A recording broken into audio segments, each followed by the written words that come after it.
Que la paix de Dieu soit avec toi, mon frère, ma soeur, et que cette paix de Dieu nous transfigure, nous transforme, qu'elle habite nos vies et qu'elle nous donne cet élan nouveau qui va changer nos perspectives, qui va changer vraiment notre approche, avec d'autant plus de confiance en Dieu que nous sommes transformés par ce long temps.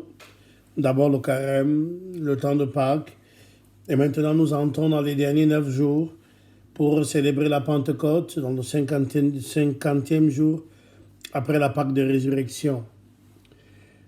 Nous voulons, avec beaucoup de simplicité, de fraternité, partager un certain nombre de connaissances qui sont liées à ce que la vie charismatique appelle le séminaire de vie nouvelle dans l'esprit. Et qu'est-ce que c'est qu'un séminaire de vie nouvelle? C'est vraiment de voir les fondamentaux qui vont nous donner de vivre à fond le renouvellement de l'esprit. L'esprit ne vient pas s'appuyer sur un ordre naturel. L'esprit vient s'appuyer sur un ordre surnaturel que la résurrection de Jésus a installé. Le Saint-Esprit entre dans cette perspective-là. Et la première perspective, c'est vraiment une introduction générale, donc on pourrait la faire de 10 000 manières différentes. C'est de reprendre avec courage un certain nombre de passages bibliques. On a par exemple, du point de vue de la liturgie aujourd'hui, nous avons dans les Actes des Apôtres au chapitre 1er, au cours d'un repas qu'ils prenaient avec eux, il leur donna l'ordre de ne pas quitter Jérusalem, mais d'y attendre que s'accomplisse sa promesse du Père. Il déclara, « Cette promesse, vous l'avez entendue de ma bouche. Alors que Jean a baptisé avec l'eau, vous, c'est dans l'Esprit Saint que vous serez baptisés d'ici peu de jours. » N'est-ce pas? Et c'est vraiment ça que nous lisons. Je vais lire tout le passage. On l'a eu comme première lecture à la messe de ce jour. Ainsi réunis, les apôtres l'interrogèrent. « Seigneur, est-ce maintenant le temps où tu vas rétablir le royaume pour Israël ?» Jésus leur répondit, « Il ne vous appartient pas de connaître les temps et les moments que le Père a fixés de sa propre autorité. Mais vous allez recevoir une force quand le Saint-Esprit viendra sur vous. Vous serez alors mes témoins à Jérusalem, dans toute la Judée et la Samarie, et jusqu'aux extrémités de la terre. » Voilà. Actes des Apôtres, chapitre 1er. Ça fait des années que, et ça c'est quelque chose que tout catholique peut avoir constaté, ça fait des années que nous assistons souvent à ce que j'appelle des actes d'autorité malsaines, quand quelqu'un, face à un évangile, à un texte comme celui-ci, ou face au texte de l'évangile, Marc 1, Marc 3, se lève et dit, vous savez, tout ça n'existe pas, il n'y a qu'un seul baptême, et c'est le baptême d'eau, point. Donc tout ça, c'est de la bêtise, pour ne pas dire quelque chose encore de plus trivial. Et ce sont des actes d'autorité, mais qui ne s'appuient sur rien. Tout le monde rigole au profond de soi-même, et on se dit, encore un qui a tout compris.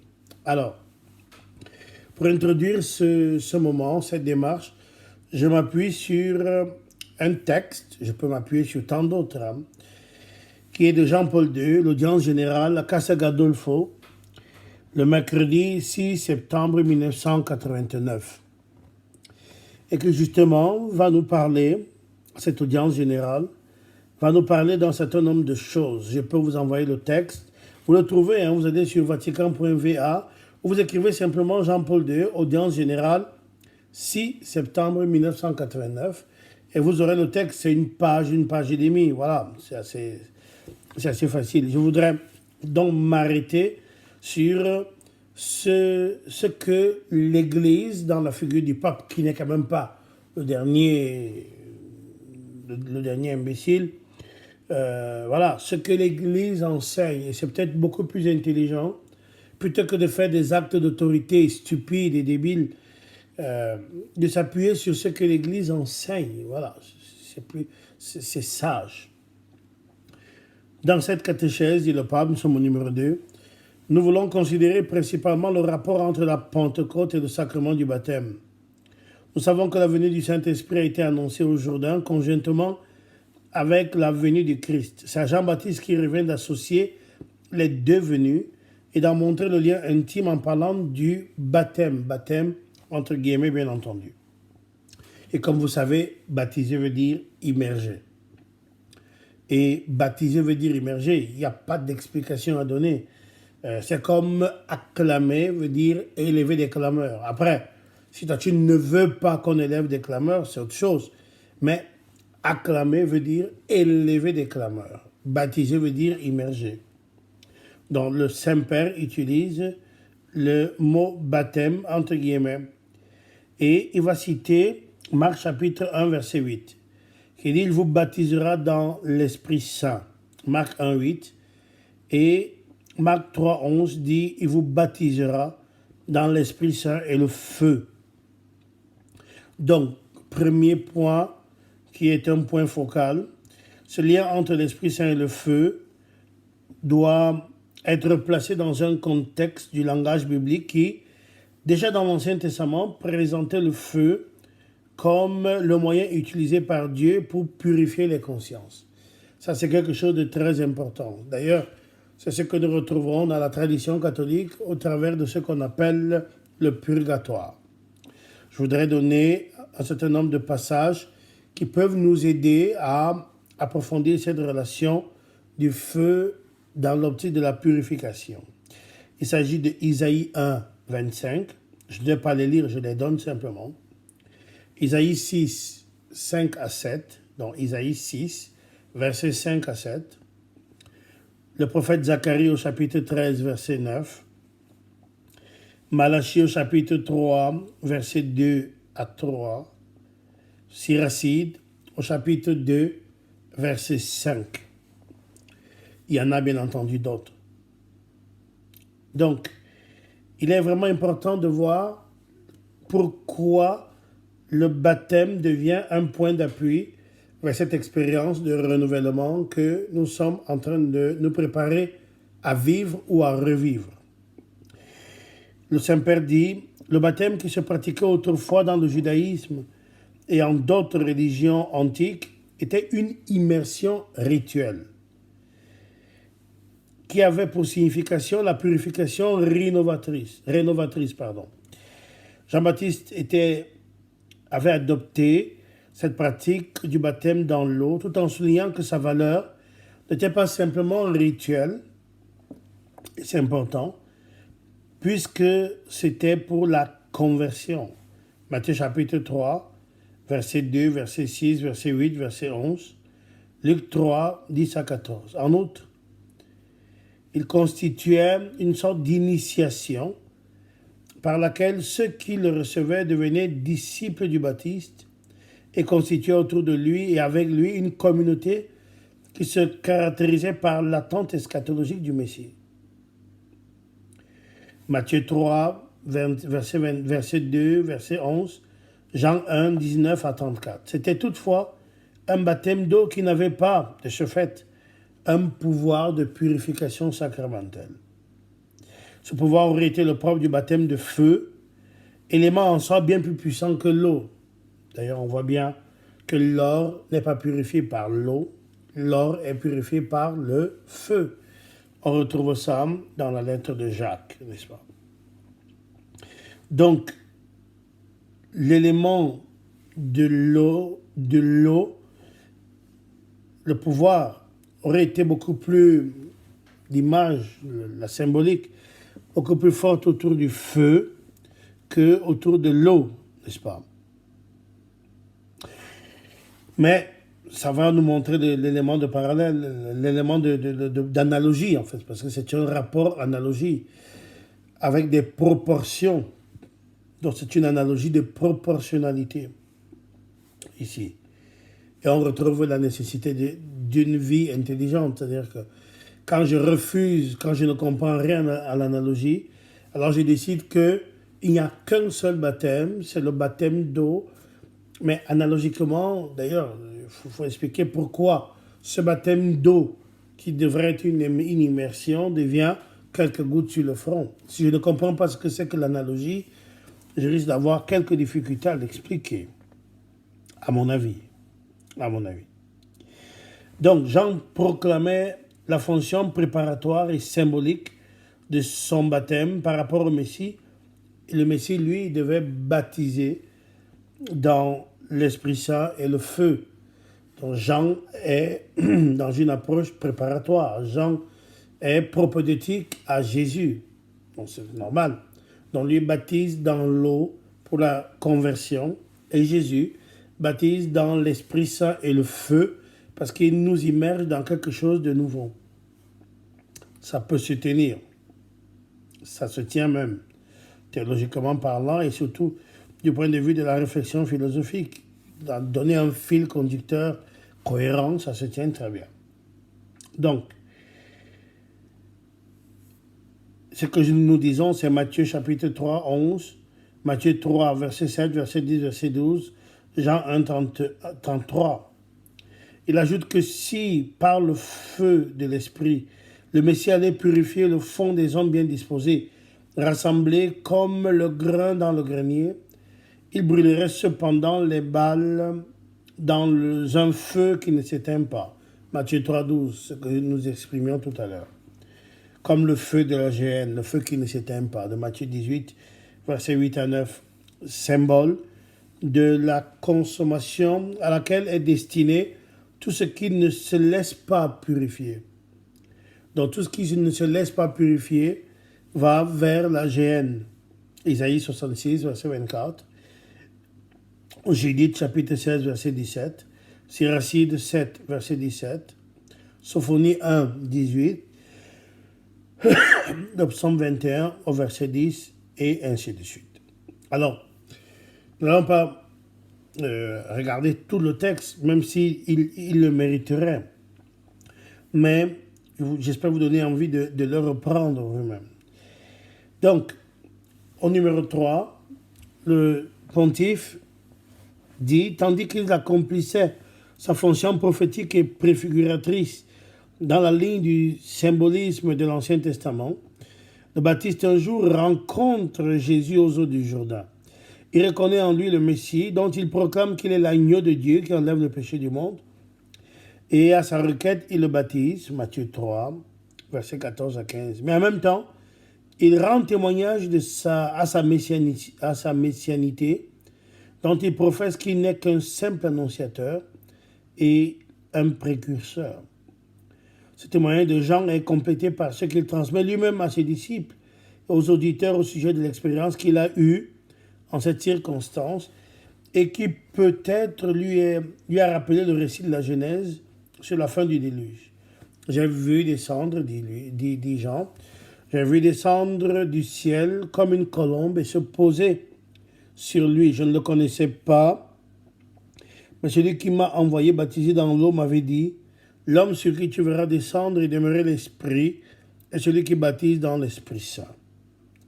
Jean 1, versets 32 à 33, Matthieu 3, 16, Marc 1, 8, Luc 3, 22. Donc, nous avons ça dans les 4 évangélistes.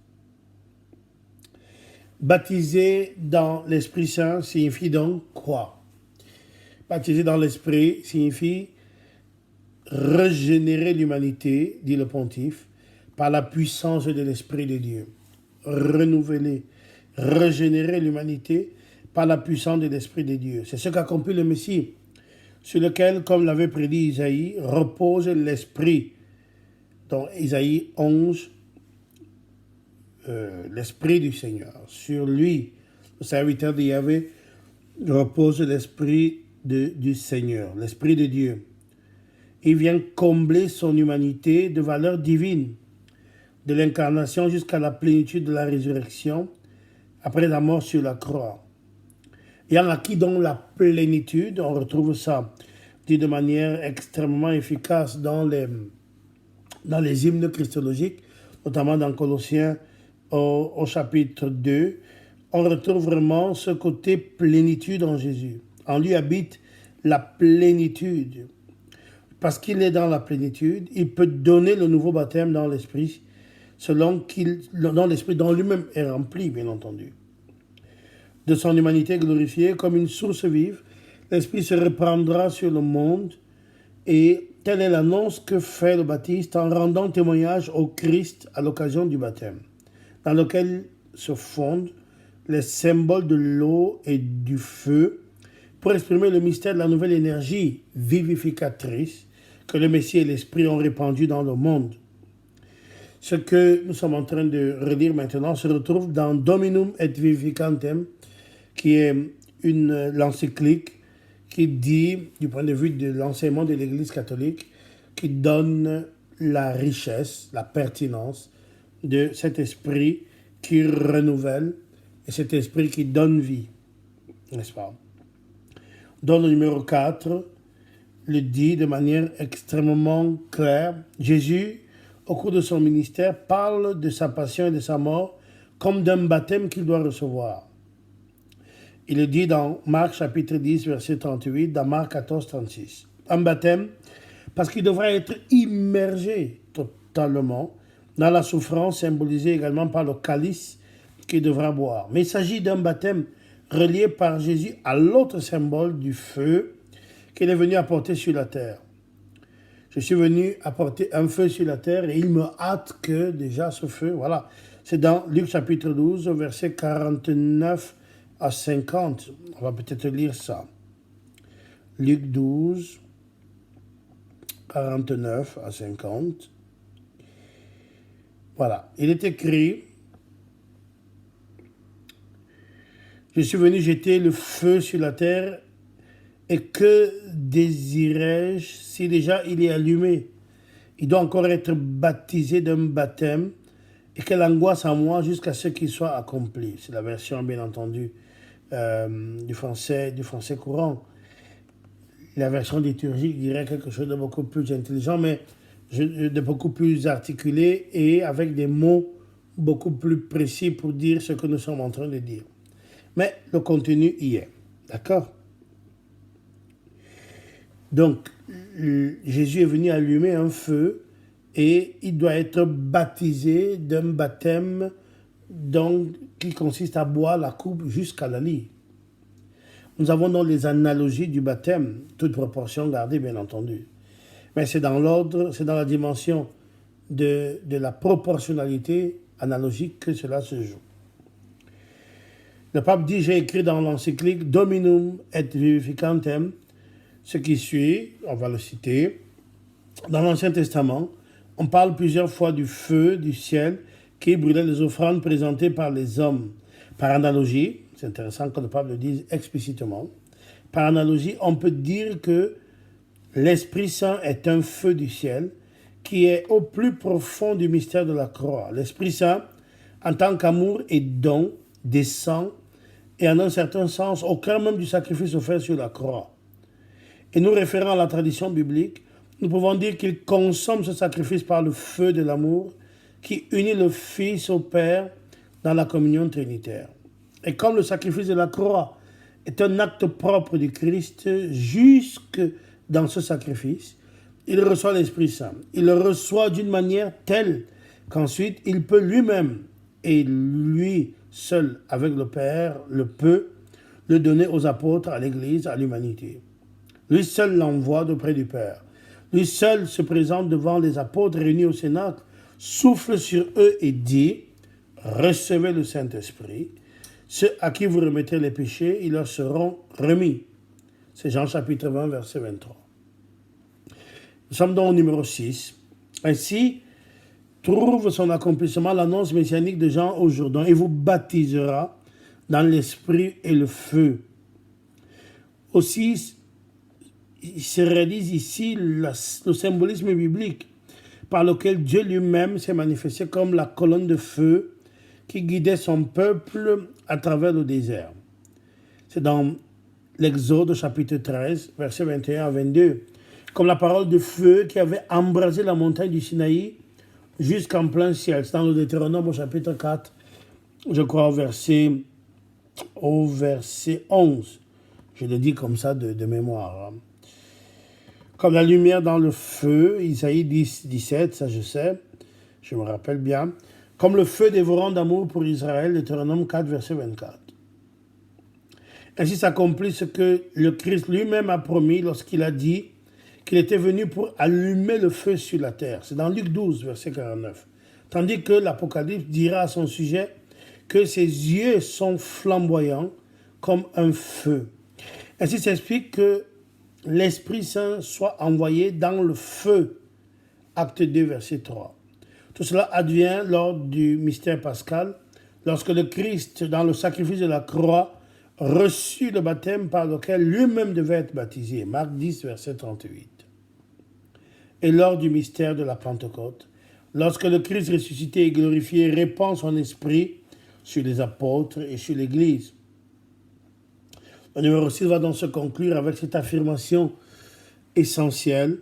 C'est par ce baptême de feu reçu dans son sacrifice que le Christ est devenu dans sa résurrection, selon saint Paul, ce dernier Adam, l'esprit qui donne la vie. 1 Corinthiens 15, verset 45. C'est pourquoi le Christ ressuscité annonce aux apôtres.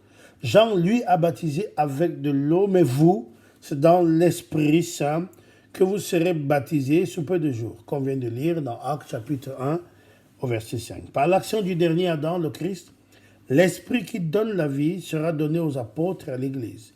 Jean 6, 63. Je suis profondément heureux que tout cet enseignement ne soit pas articulé autour d'une théologie, ça veut dire des idées théologiques autour d'un auteur, mais que ce soit la théologie biblique, c'est la tradition biblique qui est élaborée de manière théologique, la tradition biblique. Et c'est vraiment ça qu'il faut faire. Je comprends les objections peu audibles de ceux qui disent qu'il ne faut pas tomber dans le biblicisme. C'est une manière de se défausser, à mon avis. Il y a des vérités que dans la Bible, parce que c'est la parole qui est vie. Ta parole, consacre-nous dans la vérité, ta parole est vérité, Jean 17, 17. Ce n'est pas un concept. Il nous faut fonder bibliquement notre approche, surtout quand on va toucher une question aussi essentielle. Cette question essentielle nous est ici bibliquement exposée. Je voudrais t'encourager à tenir le coup. Il nous reste peu de choses, peu de numéros, peu d'éléments à regarder dans l'enseignement du pontife, n'est-ce pas? Dans l'enseignement du pontife. Le numéro 7 dit, c'est le jour de la Pentecôte qu'est donnée la révélation de ce baptême. Le baptême nouveau et définitif qui opère la purification et la sanctification pour une vie nouvelle. Le baptême en vertu duquel naît l'Église dans la perspective eschatologique qui s'étend jusqu'à la fin du monde. Matthieu 28, verset 20 dit, non seulement l'Église de Jérusalem, des apôtres et des disciples immédiats du Seigneur, mais l'Église tout entière, prise bien entendu dans son universalité, qui se réalise, c'est dans cette Église-là, que se réalise à travers les temps et les lieux, cela se réalise à travers les temps et les lieux de son enracinement terrestre. Je peux en parler du Cameroun aujourd'hui, et toi, tu peux écouter ça d'ailleurs. Je peux en parler de Berthois, toi, tu écoutes ça de Yaoundé, de Douala ou d'ailleurs. Que le Seigneur te bénisse.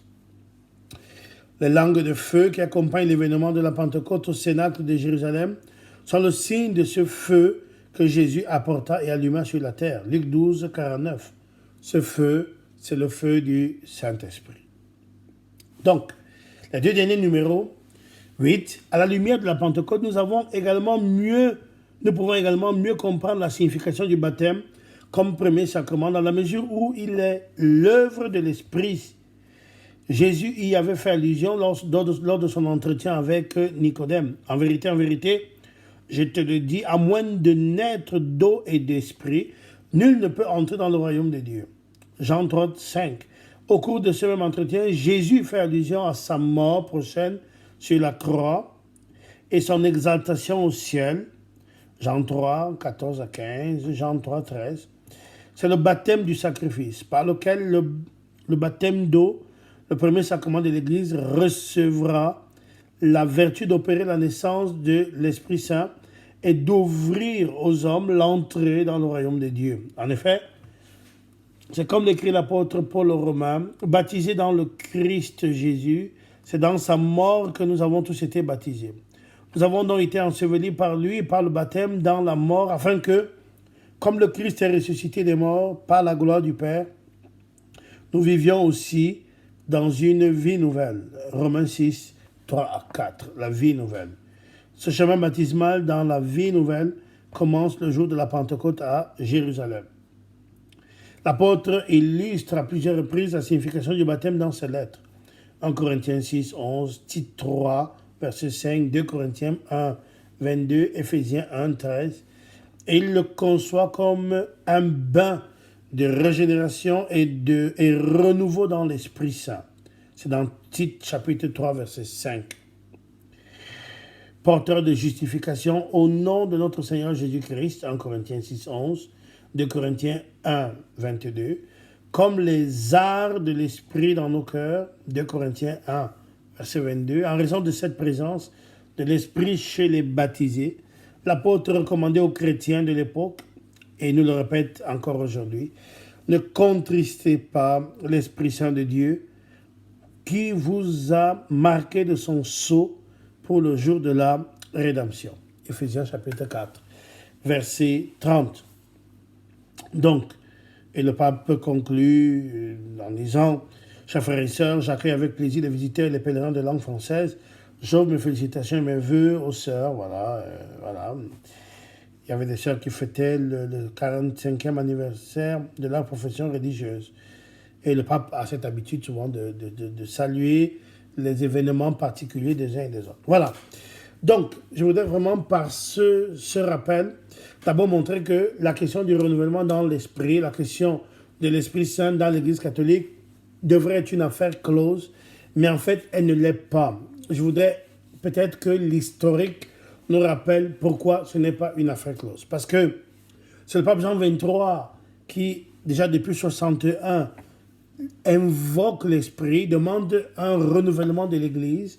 Les mots de Jean 23 sont ouvrir les portes, les fenêtres, pas les portes, les fenêtres, pour que l'air change un tout petit peu dans l'Église. Et ça fait référence un peu quand il fait trop chaud et qu'on tend à utiliser, par exemple, la climatisation. Quand on utilise l'air conditionné, il faut de temps en temps arrêter et ouvrir les fenêtres pour renouveler l'air, pour changer l'air. C'est très important. C'est ce que le pape Jean XXIII a demandé. Eh bien, l'Esprit Saint lui a répondu. L'Esprit Saint lui a répondu. L'Esprit Saint lui a répondu de manière moins visible, peut-être au niveau directement du concile. Mais en 1967, dans une université catholique, l'université du Ken, des pères missionnaires du Saint-Esprit, le Saint-Esprit lui a répondu. Le Saint-Esprit, donc, dans une université des pères missionnaires du Saint-Esprit, les pères spirita, l'Esprit Saint a répondu. Et répondu à travers ce qui est aujourd'hui pour nous le renouveau dans l'esprit. Alors, le renouveau dans l'esprit, c'est l'expérience de la première Pentecôte qui continue au travers de la disposition des uns et des autres. Quand ce groupe de jeunes demande si les actes des apôtres sont encore vrais et Dieu leur répond, le Saint-Esprit renouvelle l'expérience de la Pentecôte. Mais cette expérience de la Pentecôte nous permet de préciser deux, trois choses. Premièrement, que la Pentecôte n'est pas un événement qui a eu lieu il y a 2000 ans, point final, mais la Pentecôte a commencé depuis 2000 ans. Vous le regardez bien, la première Pentecôte, c'est dans Actes chapitre 2. Mais vous allez voir, dans Acte 8, c'est moins explicite comme Pentecôte. Mais dans Acte 10, c'est explicite. C'est-à-dire que chez Corneille, c'est vraiment la Pentecôte. D'ailleurs, l'apôtre dit que l'Esprit s'est descendu sur Corneille, donc sur les païens, Corneille et ses amis, comme il était descendu sur nous. Donc, c'est vraiment une affirmation immédiate. Et il va une comparaison identique. Donc, la Pentecôte continue.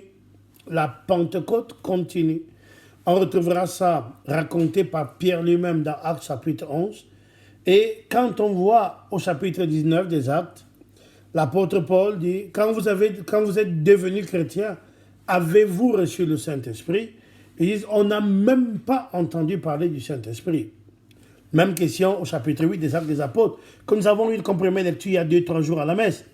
C'est qu'on peut, non, c'était pas il y a 2-3 jours, c'était samedi, je me rappelle très bien. C'était samedi. Et je me rappelle de ça parce que nous avons le samedi charismatique ici. Donc, je me rappelle parfaitement de ça. Et dans Actes des Apôtres, chapitre 8, on peut recevoir le baptême d'eau sans avoir reçu le Saint-Esprit. Ce n'est pas idéal et c'est très symbolique de voir que dans les Actes des Apôtres, les apôtres sont les garants du Saint-Esprit. Les apôtres sont les garants du Saint-Esprit. C'est eux qui vérifient que les communautés chrétiennes, les nouveaux chrétiens, aient bien reçu le Saint-Esprit. À quoi ça nous sert? Ce n'est pas un sacrement nouveau, mais c'est un renouvellement profond de l'expérience que je vis déjà. Moi comme prêtre, un autre comme religieux, quelqu'un d'autre comme marié, quelqu'un comme jeune. L'expérience de la Pentecôte, l'expérience du renouvellement, est vraiment une expérience qui te donne une fécondité nouvelle. Ça te donne un envol nouveau. Ça te donne une joie nouvelle de se mettre totalement dans une dynamique. C'est la dynamique de Dieu. Ça te renvoie sur les routes du monde avec une force renouvelée. On a envie de se lever le matin. Les problèmes ne changent pas autour de nous. C'est nous qui changeons. Donc, ceux qui te détestent encore, les jalousies, les calomnies. Ça ne va pas changer les problèmes d'argent, les problèmes structurels, les problèmes de santé, les difficultés autour d'un monde. Et je pense que notre monde va avoir besoin sacrément de renouvellement. Parce que le monde va changer beaucoup plus vite. Après la crise sanitaire, ou en même temps que la crise sanitaire, il y a une crise économique terrible qui nous attend. Mais cette crise économique peut être vue comme une catastrophe, je m'écroule, c'est foutu, rien ne va, rien de bon. Et puis, elle peut être vue, et c'est vraiment ça que je voudrais, comme une opportunité, dans le sens originel grec. La crise, c'est vraiment un point de renouvellement, c'est-à-dire que c'est comme une longue route droite, et puis qui s'achève par un carrefour. À ce carrefour, je dois prendre une route nouvelle. Je dois de toute façon, premièrement, d'abord rétrograder, puisque j'arrive à un stop, et choisir comment continuer. Je peux aller tout droit, je peux continuer tout droit. Je peux aller à droite ou à gauche, je peux même revenir sur mes pas. C'est ça la crise. La crise, c'est une opportunité au sens originel grec. C'est une opportunité. Cette opportunité devant laquelle Dieu nous renouvelle les fondamentaux. Je mets devant toi, dans Deutéronome, au chapitre 30, verset 15, je mets devant toi la vie, je mets devant toi la mort. Il est évident que la vie ne s'appelle jamais vie et la mort ne s'appelle jamais mort. Nous sommes bien placés au Cameroun pour le savoir. Quand quelqu'un va s'asseoir au bar pour boire avec l'argent de la famille, on dit qu'il est parti vivre. Évidemment qu'il n'est pas parti vivre, il est parti se suicider. Et suicider avec lui sa famille, les finances de sa famille pour le moins. Donc, cette expérience de renouvellement, c'est ce que nous voulons pendant ces 9 jours. Nous voulons faire l'expérience de cette expérience très profonde de ce renouvellement. Nous en avons besoin. Et pourquoi nous en avons besoin? Parce que ce qui s'en va, le monde ancien, ce monde ancien s'en va parce que il y avait, je ne dirais pas qu'il n'y avait pas Dieu, ce serait offensant pour tout le monde, pour Dieu le premier. Mais je pense qu'il y avait une trop grande place pour nos idées, nos orgueils, nos vanités. Et c'est vraiment cette vie nouvelle que je te propose. Je ne te la propose pas dans la perspective, je ne réduis pas la vie nouvelle avec le renouveau charismatique. Le renouveau charismatique est censé incarner ça. D'ailleurs, je parle de vie nouvelle dans l'esprit. Je ne parle pas de vie dans le renouveau charismatique.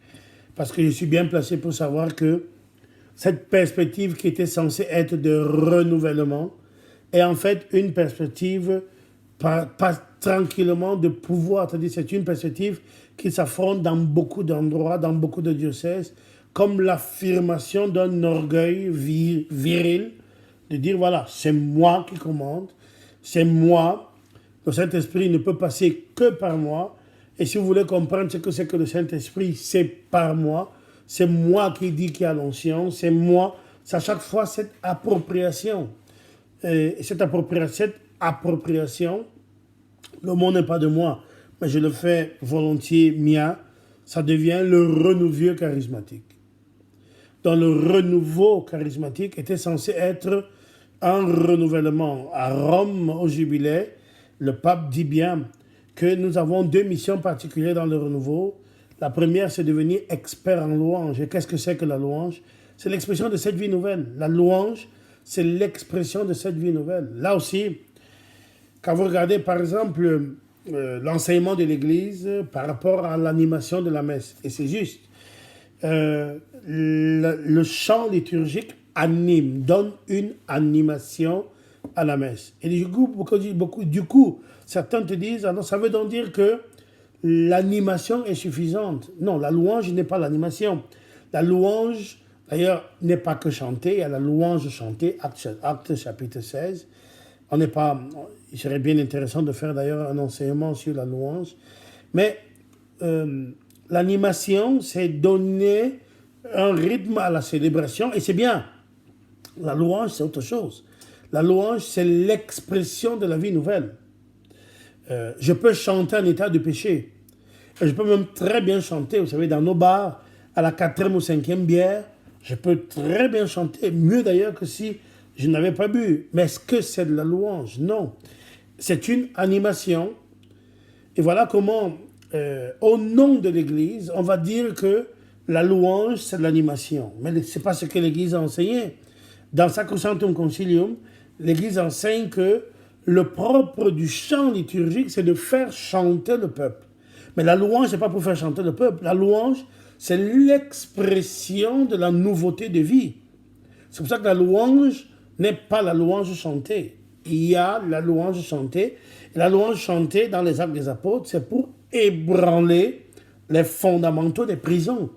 Les prisons spirituelles, les prisons matérielles. Les apôtres ont chanté la louange, ils se sont endormis. Et la nuit, les fondements de la prison se sont ébranlés. Donc, la louange comme expression de vie nouvelle. On retrouve à chaque fois le modèle de Schopenhauer. Est-ce que je dois choisir entre l'animation et la louange? Out. Soit l'animation, soit la louange. Non, je dois prendre l'animation liturgique et la louange. Ce que l'Église demande, ce n'est pas l'animation liturgique au renouveau. L'Église demande, Jean-Paul II l'a dit plusieurs fois, je n'ai pas le temps de le faire ici, le pape François l'a fait, en rassemblant au stade olympique de Rome toutes les expressions de la vie nouvelle dans l'esprit, et je suis très étonné à chaque fois qu'il y a ces convocations de leur caractère œcuménique. Ils étaient là, c'était Marlène Desch qui chantait.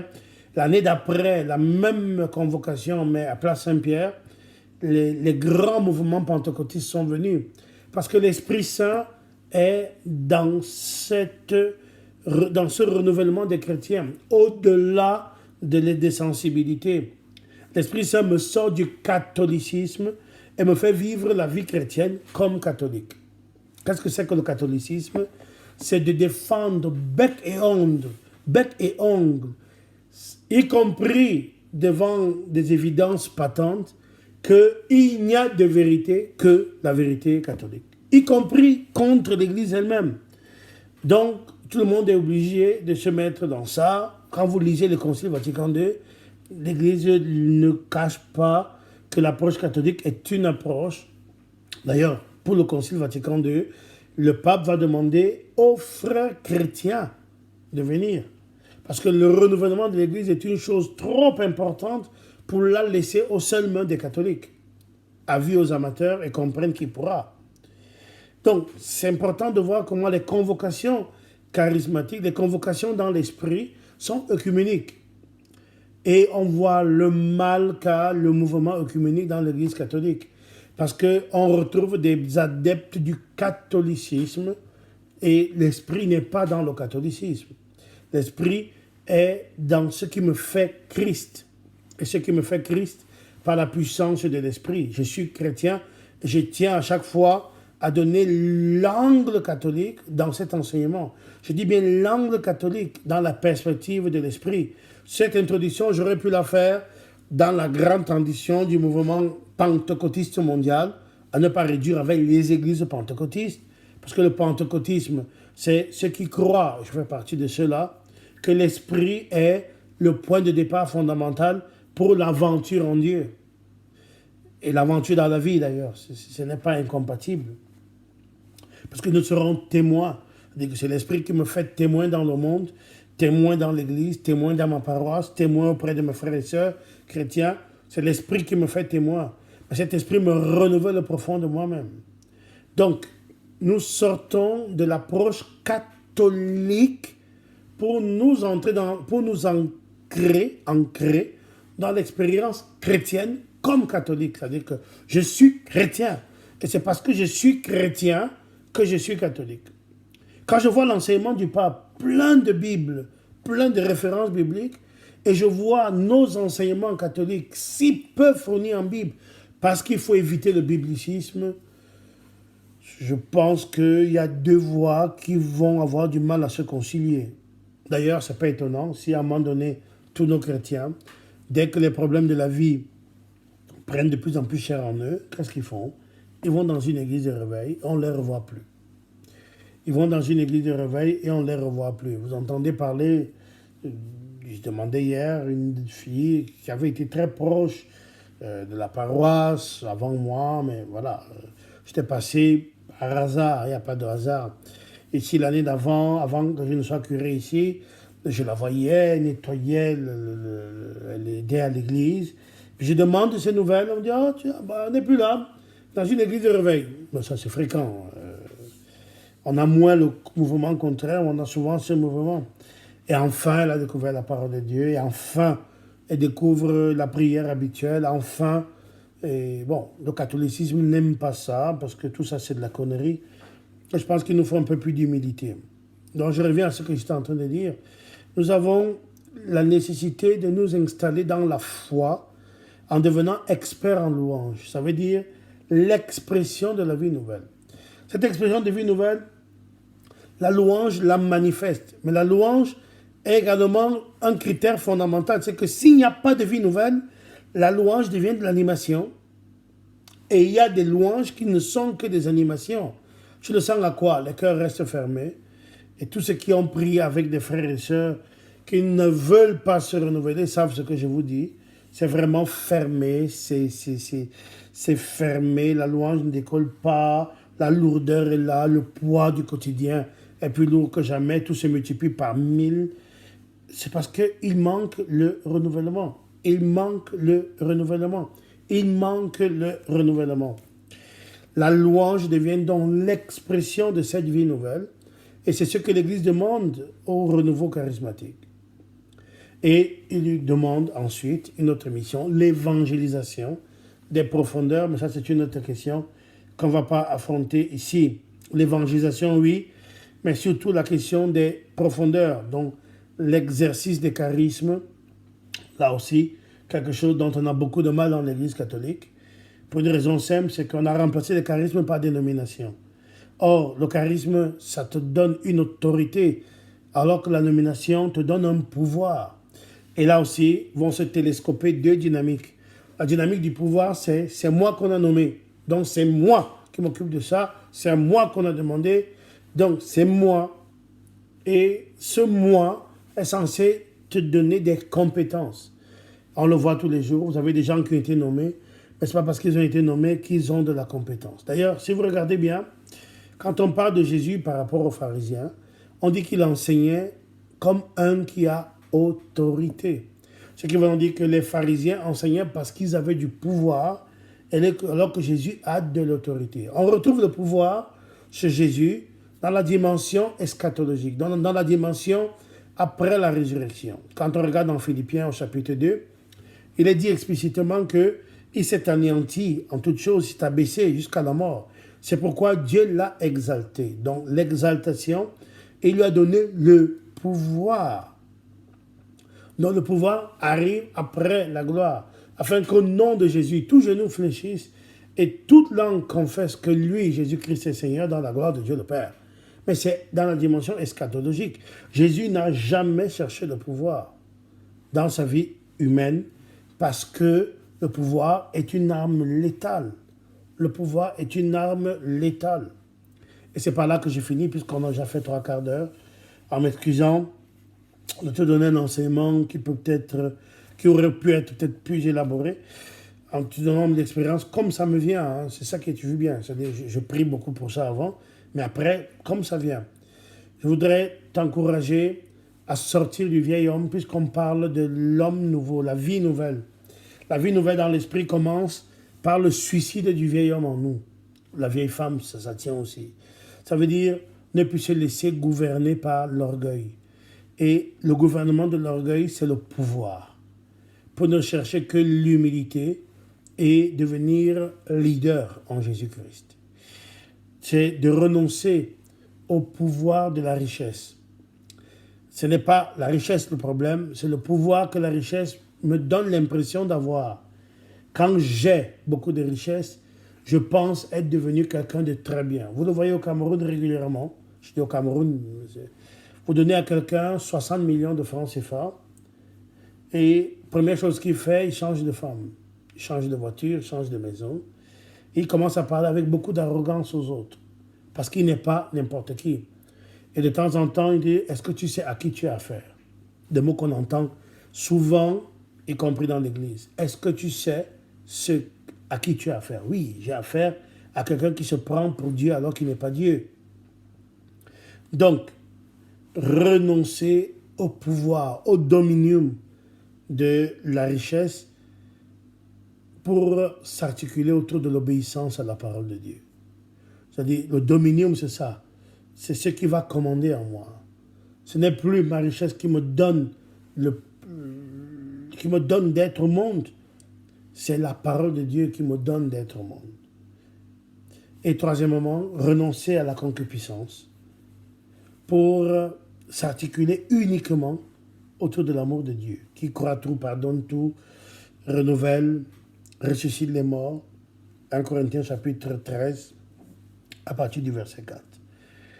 Ces trois éléments, orgueil, vanité, concupiscence, qui deviennent attachement au pouvoir, attachement à la séduction, en dernier, et attachement à la richesse, à tout prix, sont en fait la perte numéro 1 de tout chrétien, la perte numéro 1 de beaucoup de chrétiens, de beaucoup de structures ecclésiales. C'est ces trois-ci. L'homme nouveau est établi dans l'humilité, l'homme nouveau est établi dans l'obéissance à la parole de Dieu, et l'homme nouveau est établi dans l'amour de Dieu qui change tout. Et ça va être le prochain enseignement, l'amour de Dieu. L'amour de Dieu. Alors on le chante souvent, l'amour de Dieu est si merveilleux, et ce qui est vrai. Mais je pense que le chant qui peut-être rend le mieux, c'est le chant car ta bonté. La bonté est l'expression de cet amour. Vaut mieux que la vie, car ta bonté vaut mieux que la vie. Mes lèvres célèbrent tes louanges, car ta bonté vaut mieux que la vie. Je chante pas, je tiens pas le rythme, hein, mais je fais exprès. Donc, vraiment, je t'invite à faire l'expérience de cette bonté qui change tout. Parce que, contrairement à ce qu'on peut croire, c'est d'abord une histoire d'amour, le christianisme. Et ce n'est qu'une histoire d'amour. Et ça s'achèvera dans une histoire d'amour. Et c'est peut-être ce côté-là qui m'attire le plus. C'est-à-dire que je suis un affectif en fait. Mais cette affection qui a besoin de bases sûres. Et quoi de mieux que l'amour de Dieu pour me donner l'assurance dont j'ai besoin. Il ne manquera jamais. Même quand je m'aventurerai dans les vallées de la mort, même là, je ne crains rien, car tu es avec moi. Même là, je ne crains rien, parce que même là, tu es avec moi. Que la gloire de Dieu nous habite, que sa puissance nous régénère, et que ce renouvellement change vraiment et nos vies et la vie des gens qui sont autour de nous, la vie des gens qui nous aiment souvent.